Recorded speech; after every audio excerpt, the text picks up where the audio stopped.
Welcome to the Winner's Playbook. Every winner needs a game plan, and this one's for you. All right, hey everyone, welcome back to the Winner's Playbook. Josh here with my regular co-host Billy, and today we're going to be talking about one of the most common financial tools out there, and that is the budget.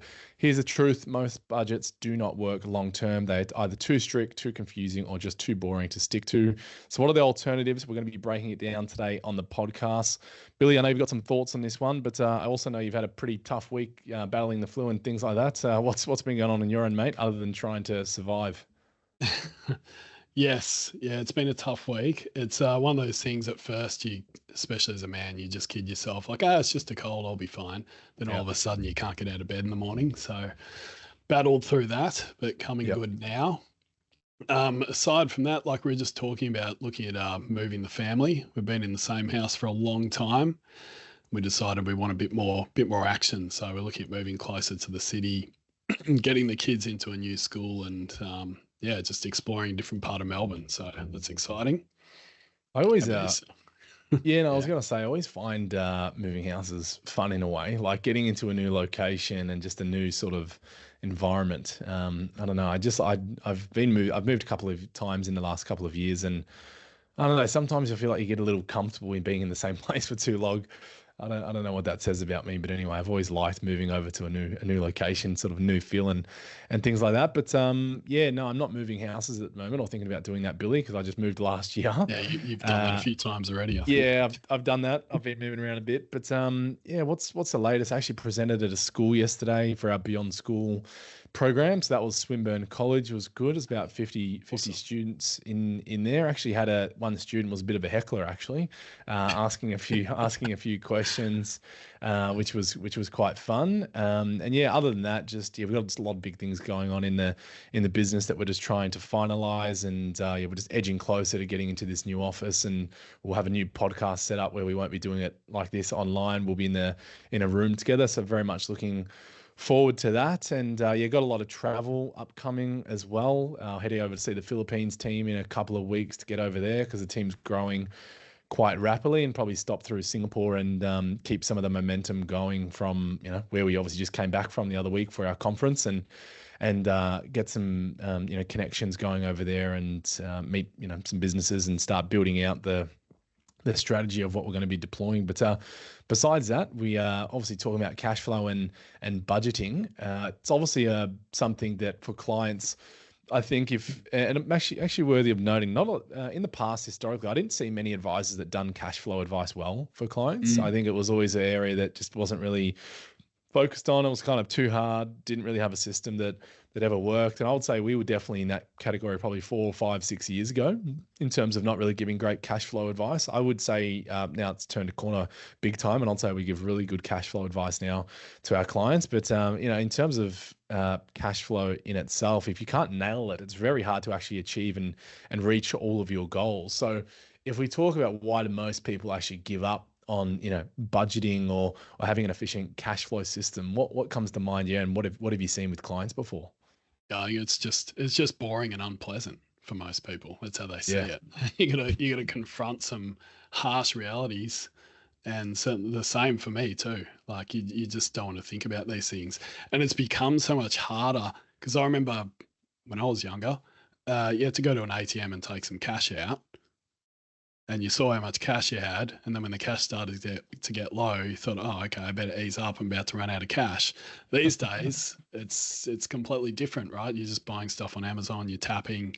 So it's even harder than it used to be. So most people give up because it just is hard and it's unpleasant. And you can go through the whole process, build a spreadsheet, track what you've spent. That's a lot of work. And then you go back to life's hard, and you have a tough day and you buy some stuff to make yourself feel better, or you can't be bothered making dinner, you get Uber Eats, and then you just think, okay, well, I've stuffed this up, and you don't want to think about it. You put it in the too hard basket. That's what I think. Too true. And I think that you sort of nailed it there. And a lot of the time it's just because it's not fun. It's kind of like, in a way, getting fit and going to gym for the first time. Like if you haven't got a routine down pat those first few months of trying to get into that routine and get up early and be consistent with it, like, it's like trying to turn a big wheel for the first time. It's like it's the hardest, the first rotation over, but then you start to get the momentum going. And I've seen it countless times with clients. But yeah, like you said, the problem when people do cash flow structures is they don't make it fun, and you still need to be able to reward yourself in that cash flow structure. And if it's too complicated as well, I've seen people fall down. Like if there's too many things to worry about and you're already busy in your own individual life, and then you got to worry about this complex cash flow system behind the scenes. If there's too many steps, again, too hard basket, not going to do it. The too restrictive is kind of like, the no fun. If you're just really saving and investing all of your money, you're not budgeting for holidays or, however you have fun, whatever that actually looks like. Again, it might work for a period of time, but then longer term, you're not getting that, reward or gratification, and therefore you fall back to your old ways. But I think one of the biggest things is just people just not actually having a clear vision or goals as to why they're doing it.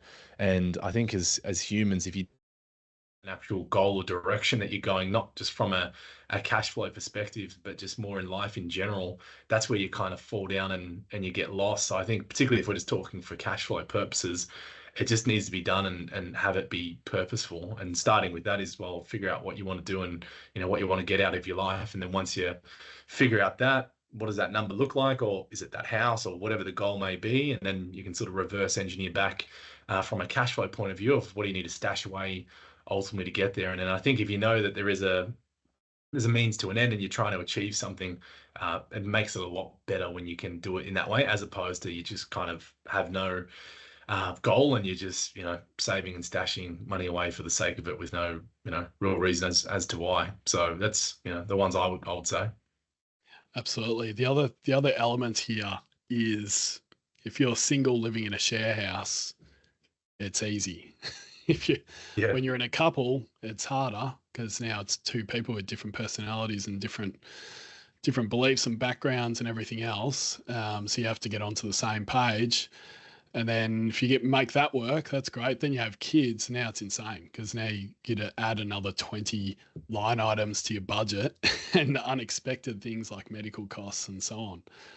So it does, it gets harder and harder. And that's why, people put it in the too hard basket because they don't want to have to confront it.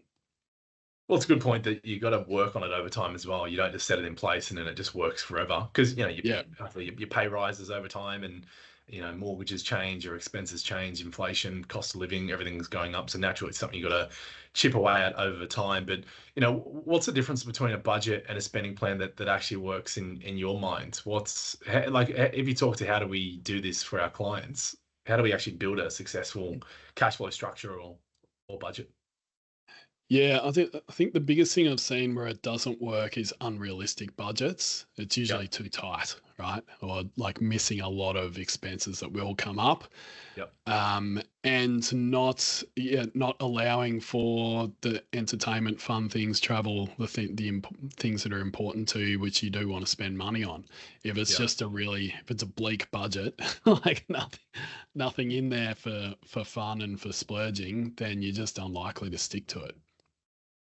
Well, yeah, I was going to say, mind you, and also if you've actually pulled yourself into a bad position, say you've got a lot of bad debt as an example, like credit cards and things like that. Sometimes there are seasons or periods where you actually need to go through and put the brakes on big time and cut out all of that fun, and not do that forever, but sometimes you need to kind of pull yourself out of the hole in a way. And we've all probably seen clients, I think, like that sometimes, where it's like, well, at this point in time, like there's no holidays.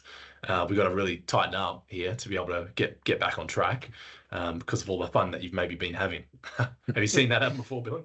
Yeah, absolutely. And that's to your point about it needs to be for a purpose, right? So if it's just a constant grind doing this budget, then there's a good chance it'll fall apart or certainly be a very unpleasant process.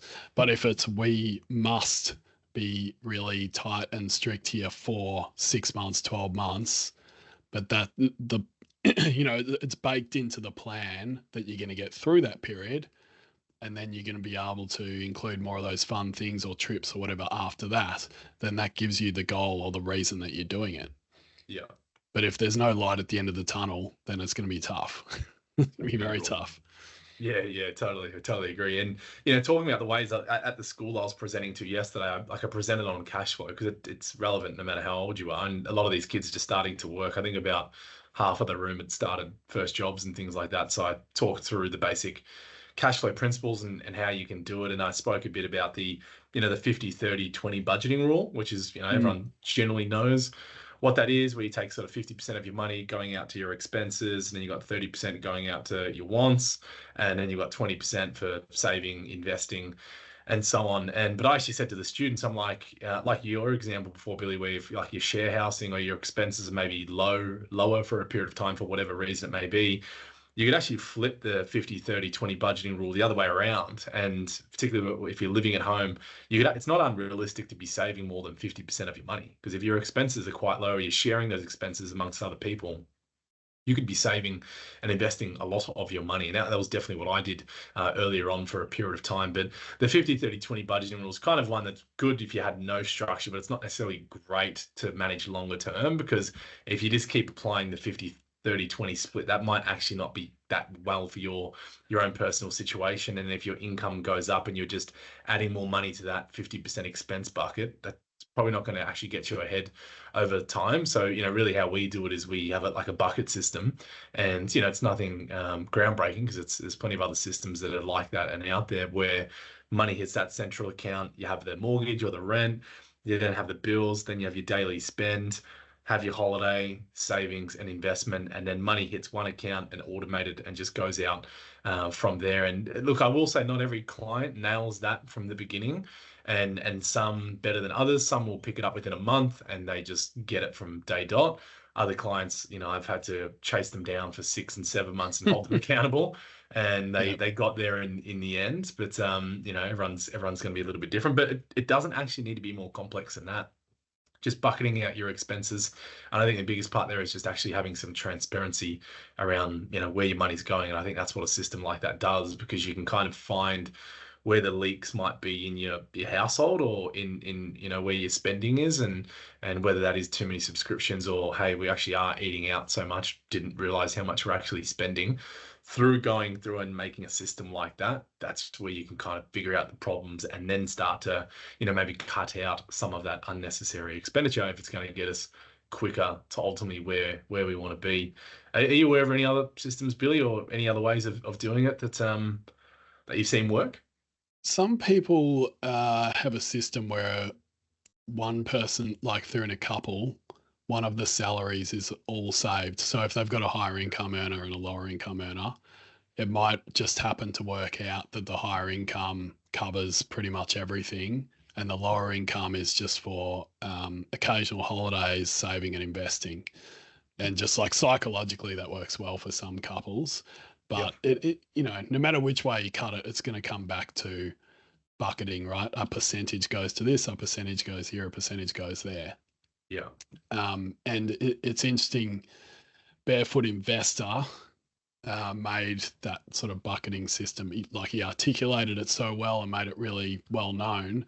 But the problem with his system is he tries to do a one size fits all. Like, I remember he's so strict in his book that you shouldn't spend more than 30% of your income on housing. Yeah. And I mean, that book's, I guess it's a bit old now.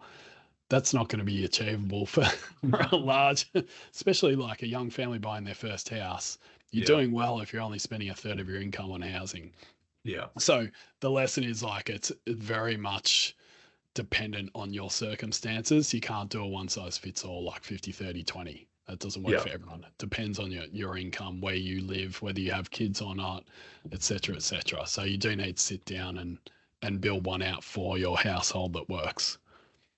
Yeah, I think that's a good point to raise. And I find some of the clients that do this really well is they take the system I give them and then they make some tweaks to for their own situation to make it work. They actually do that, and then they, like, you know, make their own on a spreadsheet, and then they just make some minor adjustments, or, you know, just tweak it. And that's where I see, you know, clients that have done it the best really do it in that structure.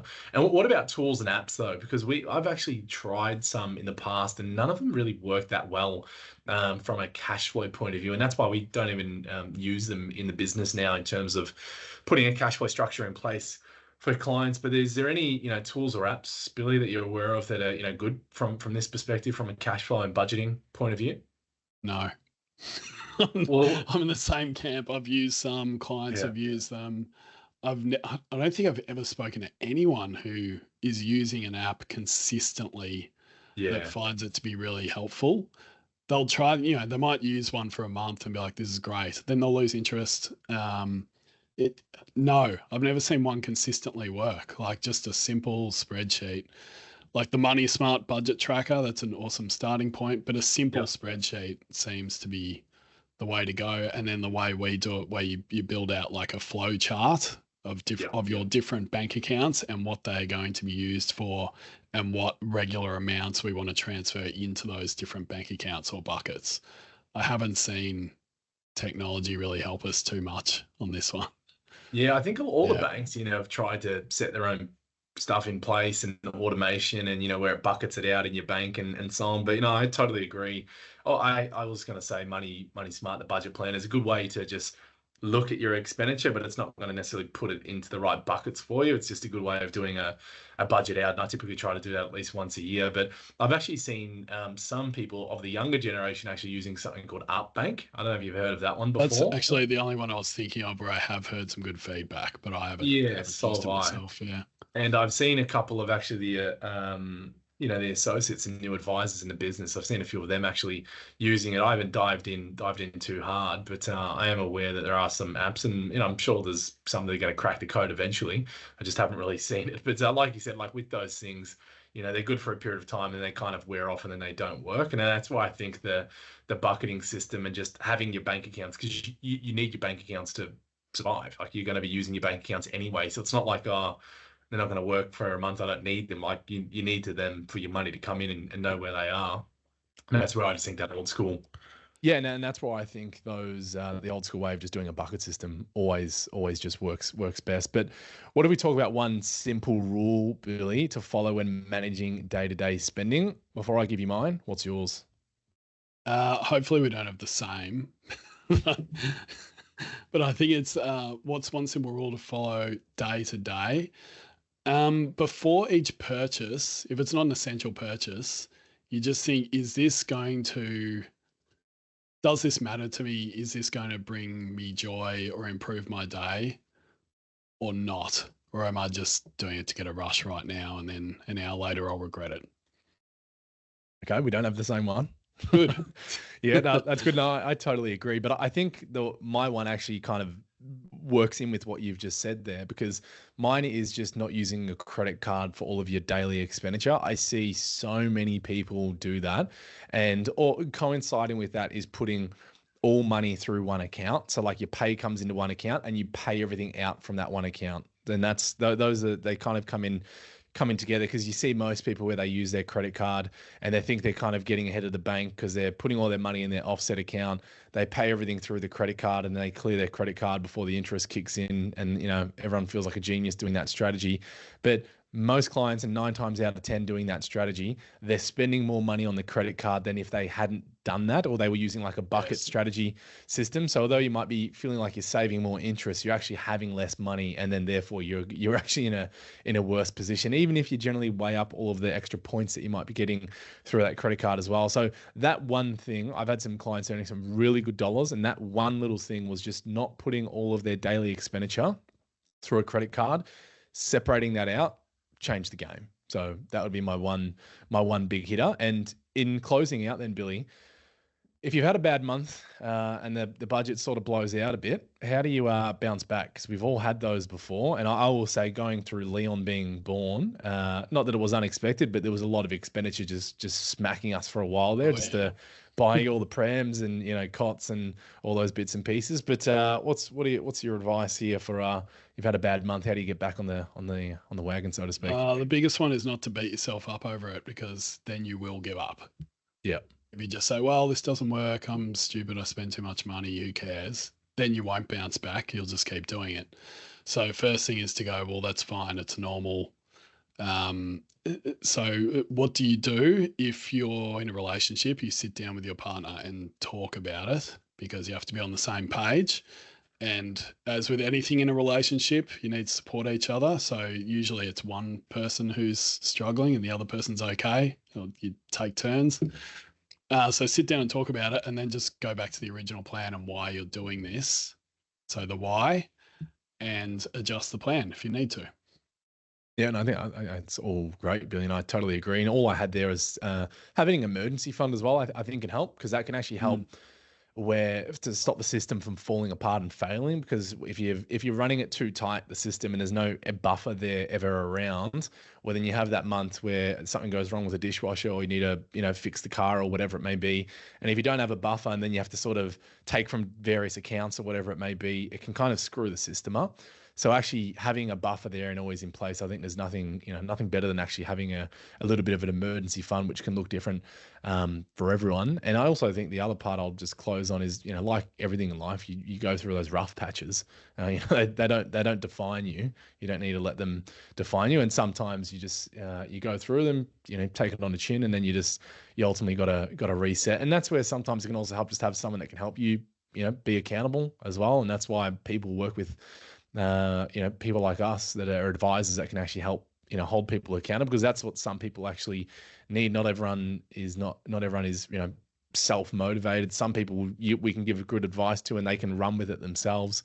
But a lot of clients, need, constant reminders and that accountability and check-in, because we're just so busy in the day-to-day life, and not everyone maybe finds finances and financial planning as exciting as we do, Billy. What do you think? I agree. Financial planning is exciting, but the budgeting is one of the toughest ones, though, because now you're talking about like behavior as well. Yeah. Right. Which can be deep-seated. So are we psychologists or are we advisors? There's definitely a bit of overlap. I would agree, and I reckon that's a great way to close out, because of course it's not about being perfect. It's actually about being consistent when it comes to managing your cash flow. Build a plan that works for your real life, not just your ideal one. And if this has helped, follow the show, leave us a review, send it to someone who is sick of the budgeting apps that don't stick. And other than that, Billy, I'll see you on the next one, and hope you're a bit better next week, mate. Disclaimer. Thank you, Josh. The information contained in this podcast is general in nature and does not take into account your personal situation. Please head to the show notes if you wish to book a free 15-minute call to discuss your personal situation.